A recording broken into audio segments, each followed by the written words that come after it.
Okay, friends, we're going to take a look at acceleration today and its relation to derivatives.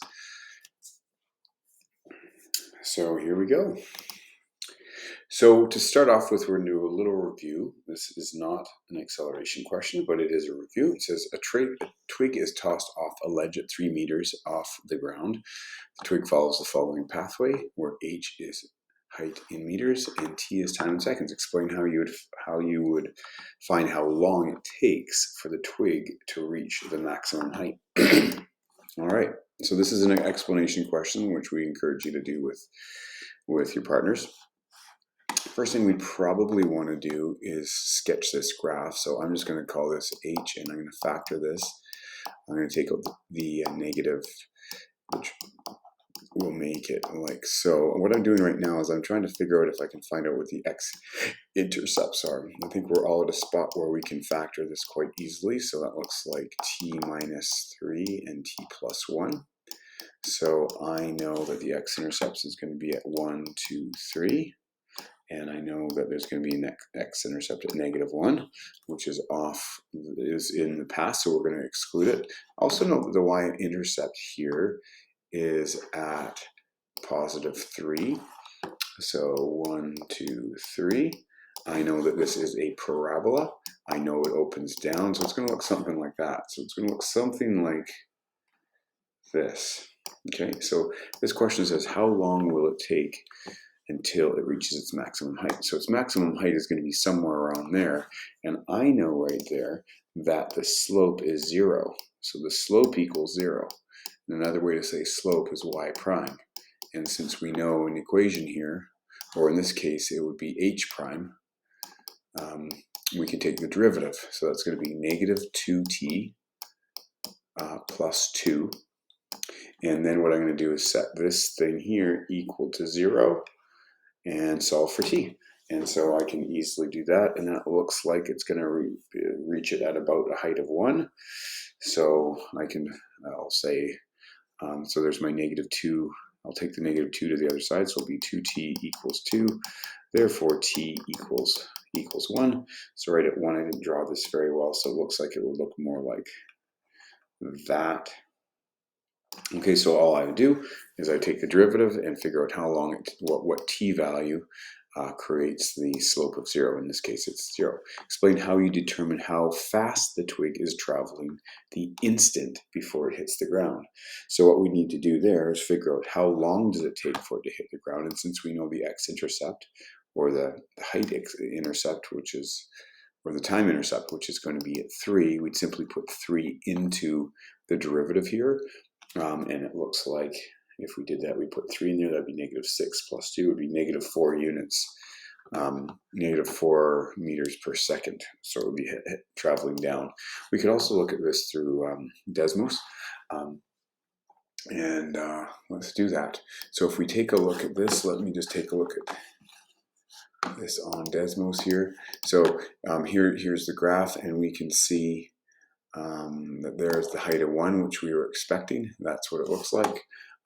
Again, what I could do is I could take out the negative and then factor it, and we can see those are all the same. Just a little observation for us to look at is I would like you to become more and more comfortable with the derivative and what graphing a derivative would look like. So I'm going to graph the derivative of that right function. Notice that the slope right here is 0. So when we take the derivative's graph should have a slope at 0. And of course it does. There's the slope there, when the slope right there is 0. So on the velocity graph, the velocity is 0 right there. Notice that this slope here is positive, and all these values here are positive. And then we dip over the x-axis, and then these are negative values, which coincides with this negative slope. So you can see right about there, we have a slope of about -1. And right here, we have a slope of about -2. And so on. So that's a nice little observation to make. And if we took the second derivative, notice here that the slope of the velocity graph is down 2 over 1, down 2 over 1, down 2 over 1. So if we took the second derivative, I took the derivative again, you notice that it would just be a horizontal line at x equals -2. So keep that in mind as we move forward into this section. Okay, so let me clear got to clear that all away there. Don't know how to do that. Oh yeah, clear screen. Okay, so in this graph here, why is that not clearing?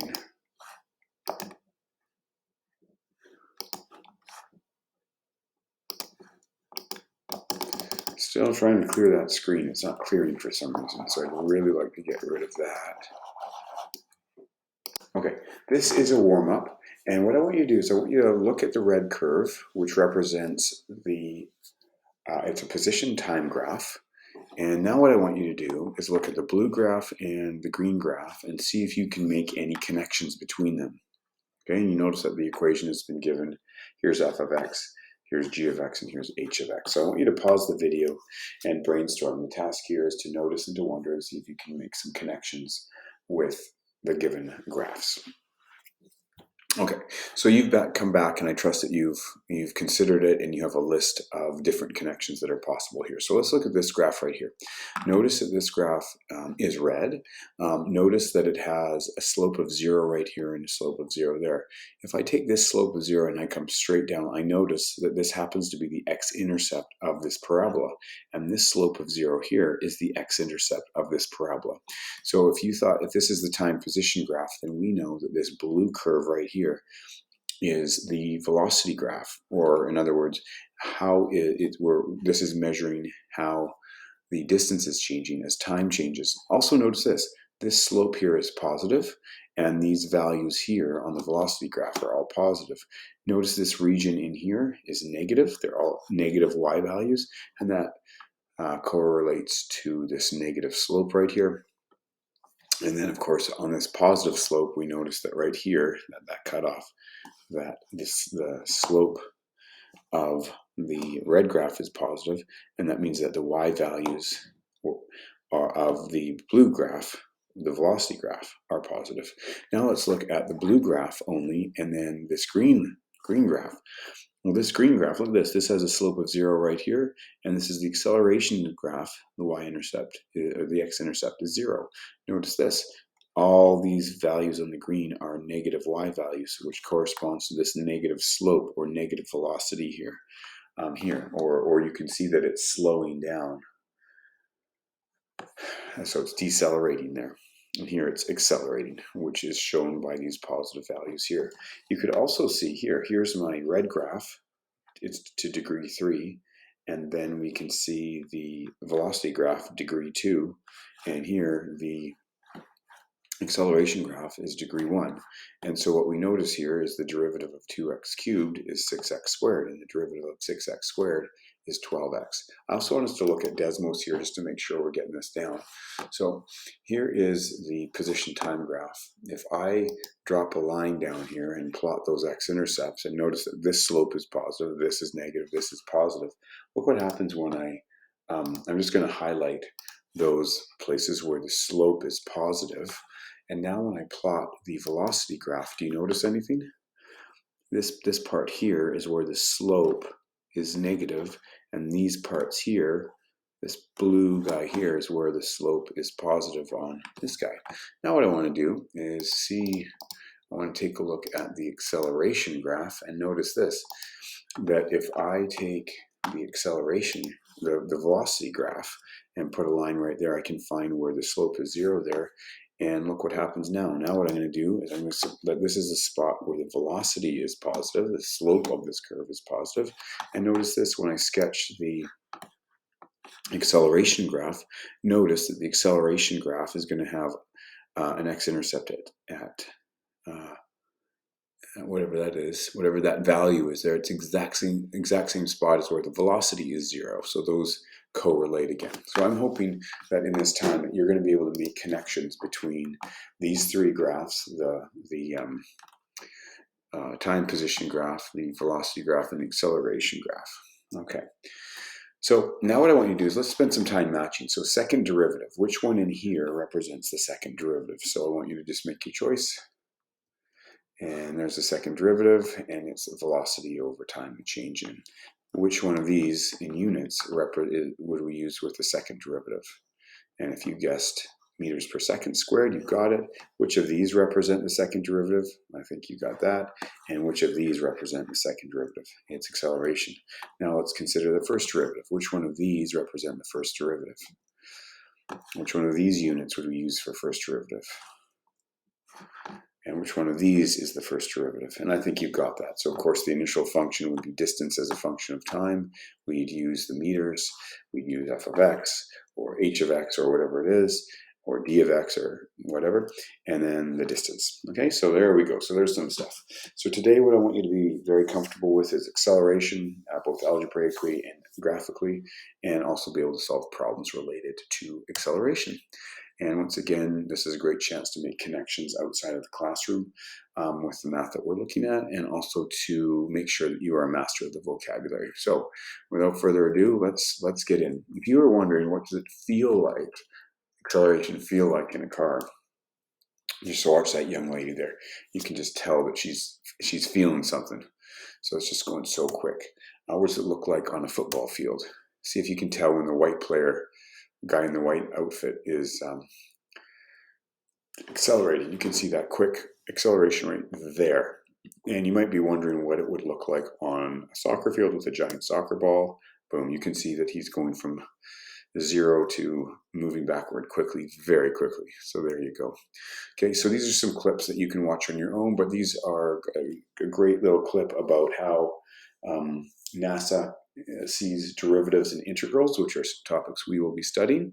So I encourage you to watch that clip on the slide deck. And this is also a fantastic clip and a fantastic movie that I encourage all of you to watch. It's great in so many ways, but these wonderful women were very instrumental in the space race in the 1960s, and also in social justice race as well, I suppose. So they're just wonderful human beings, and it's a wonderful movie to check out. And you can probably find that on Netflix. Okay, anyhow, let's dig in. If you're wondering, we'll do this activity in class, so we can leave that. And here we go. So first things first, what I'd like you to be able to do is define acceleration. Okay, so please go ahead and work ahead of this video, and then check your answers here. Okay, so what does acceleration mean? Well, it is the change in velocity compared to time. That's how it is measured or discussed. When distance is compared to time, the derivative is velocity, and when velocity is compared to time, that is acceleration. Okay, so the change in velocity or the change in time is acceleration. And then use the position time graph to the right to draw. So you should be able to take this graph here and easily graph the velocity and then the acceleration graph from that. So we've already looked at that earlier, but I'll do it one more time here. So there's our velocity graph, and we know that the velocity graph has the same x-intercepts as the places where the slope is 0 in the position time graph. So you can see that. And now let's look only at the blue graph. I'm going to find the spot where the slope on the velocity graph is 0. And of course, notice that it has the same x-intercept as the spot where it is 0 on the velocity time graph. Okay, now what we're going to do is answer this question. The position of a particle moving on a line is given by here, and where t is measured in seconds. So how far is the particle from its original position at 2 seconds? So what could be tricky here for you is to try to figure out which equation do we put this in.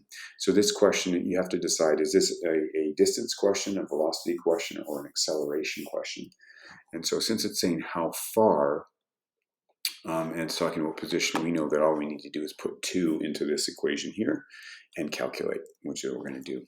In the red apple, how fast is the particle moving at 2 seconds? How fast? That's clearly talking about the derivative, or the velocity.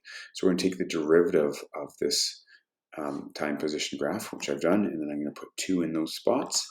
And then, is the particle accelerating or decelerating at 2 seconds? Well, let's just take a look at this graph just to start off with.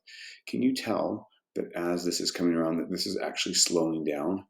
So it's going from maybe -5 to the slope. Sorry, the slope might have been at 5, and then 4, and then 3, 2, 1, and then it's 0. So it's actually slowing down. It's decelerating, and then at a certain point, it starts accelerating, because now it's because now it's, maybe 1, 2, 3, 4, and so on. So basically what we want to do is find the second derivative, which would be 12x minus 42, put 2 in there, and a negative result would mean deceleration.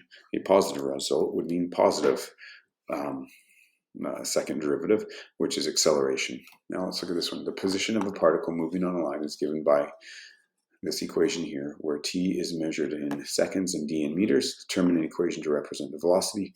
We're simply going to take the derivative there, which is what I've just done. When will the velocity be 0? So we can see here on this guy here, we know visually where it is, and we're going to expect that to happen 2 times. So we'd set that equal to 0 and factor, which is what I've done here.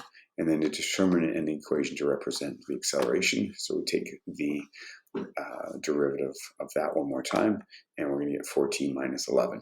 Okay, continuing on to the next page, the position of the particle. So it's the same question. What is the acceleration? What is the acceleration when the velocity is 0? So let's just go back here. What is the acceleration when the velocity is 0? So we're going to take 0.5 and 5, and we're going to plug it in to the acceleration question. So that's what we're going to do, and we're going to get 2 values, -9 and 9.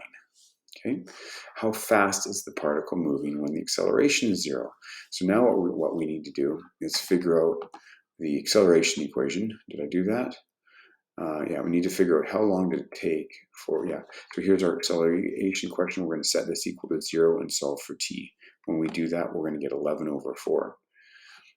So that's the value when the acceleration is 0. So right here, if we set the acceleration to 0 and solve for t, we're going to get 11 over 4. And then how fast is it moving? Well, now what we need to do is put it into the velocity formula. So we take the derivative of that, which would make it the velocity formula, and then simply put 2 in there. And then it says find the displacement when the acceleration is 0. And when we do that, we're simply going to take that 11 over 4 and put it into that equation and calculate. Okay. That feels like a repeat. Okay, so that's the section. Hope that was helpful.